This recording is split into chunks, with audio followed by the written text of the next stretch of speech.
Only 3 minutes में करूंगा topic clear. आज की वीडियो में दोस्तों हम सीखेंगे किसी भी लेजर को बिल वाइज मेंटेन करना। इसके लिए मैंने वाउचर्स को सिलेक्ट किया, एंटर प्रेस किया दोस्तों, हम आ गए वाउचर एंट्री में। अब आपको सबसे पहले सेटिंग क्या करनी है, अगर आप बिल वाइज मेंटेन करना चाहते हैं तो F11 प्रेस करिए कीबोर्ड से। आपको दोस्तों कंपनी फीचर में एक ऑप्शन है, उसको आपको यस करके रखना होगा। कंपनी फीचर में आ गए, यहाँ पर अकाउंटिंग के अंतर्गत आपको सेकंड ऑप्शन मिलेगा इनेबल बिल वाइज एंट्री। ये दोस्तों आपका ऑप्शन यस होना चाहिए, है ना। इसके बाद जिस भी लेजर को आप बिल वाइज मेंटेन करने जा रहे हैं उस लेजर में भी आपको सेटिंग करनी होगी, है ना। तो आपको क्या करना है, जो भी लेजर क्रिएट करना है उस लेजर को यदि बिल वाइज मेंटेन करना चाहते हैं तो उस लेजर को क्रिएट करते समय आपको यहाँ पर maintain balance bill bye bill दोस्तों इसको यस रखना होगा, है ना। यदि ये आपके में ऑप्शन नहीं आ रहा है तो आप यहाँ से F12 प्रेस कीजिए, कॉन्फ़िगरेशन में आ जाएंगे लेजर क्रिएट करते समय ही, और यहाँ पर दोस्तों आप देखेंगे तो इस जगह पर आपको एक ऑप्शन मिलेगा maintain balance bill bye bill. ये यस रहेगा, ये यस रहेगा, तो इसलिए लेजर क्रिएट करते समय आपको maintain balance bill bye bill का ऑप्शन मिलेगा और इसको दोस्तों आपको यस करके रखना है। इसके बाद एक सेटिंग और करनी है, जब आप वाउचर एंट्री में होंगे और बिल वाइज मेंटेन आपको करना है लेजर को, तो यहाँ से F12 प्रेस करिए कीबोर्ड से। जब आप F12 प्रेस करेंगे तो आप आ जाएंगे कॉन्फ़िगरेशन में, और कॉन्फ़िगरेशन में आने के बाद दोस्तों यहाँ पर आपको एक ऑप्शन मिलेगा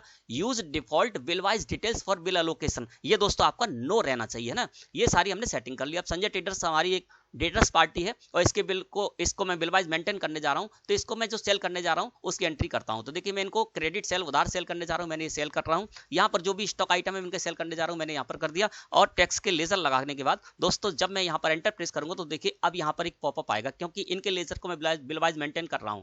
और जब भी इनके लेजर को लेकर मैं कोई भी एंट्री करूंगा तो मेरे सामने इस तरह से पॉपअप आएगा, न्यू रेफरेंस आ गया, यानी मैं इनको सेल करने जा रहा हूं। इसके बाद एंटर प्रेस किया तो देखिए नेम में वो बिल आ गया जिस बिल के अगेंस्ट मैं इनको सेल करने जा रहा हूं, है ना। और 44,800 रुपए इसका अमाउंट है, तो दोस्तों इसको मैं इस तरह से कर लेता हूं एक्सेप्ट, है ना। अब इसका इफेक्ट क्या पड़ेगा, F6 प्रेस करता हूं। रिसिप्ट वाउचर में 2 अप्रैल को मैंने इस बिल के अगेंस्ट जो मैंने इनको सेल की थी इसके अगेंस्ट में पैसा रिसीव करने जा रहा हूं। तो आईडीबीआई बैंक करंट अकाउंट में पैसा रिसीव करने जा रहा हूं, तो आईडीबीआई बैंक करंट अकाउंट का मैंने लेजर लगा दिया और संजय ट्रेडर्स का लेजर यहां पर लगाया। मैंने इनको 44,800 रुपए की सेल की थी, 25,000 रुपए एक का चेक इन्होंने इस बिल के अगेंस्ट हमें दिया, तो 25,000 रुपए मैंने यहाँ पर डाल दिया।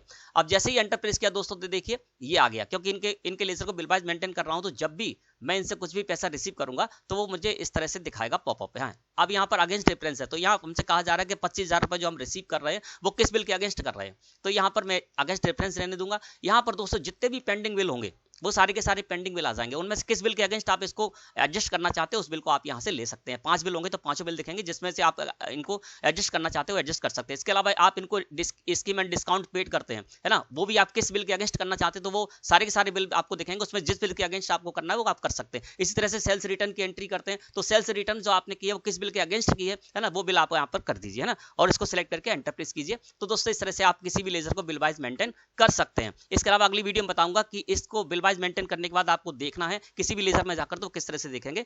तो अगली वीडियो का इंतजार कीजिए। धन्यवाद।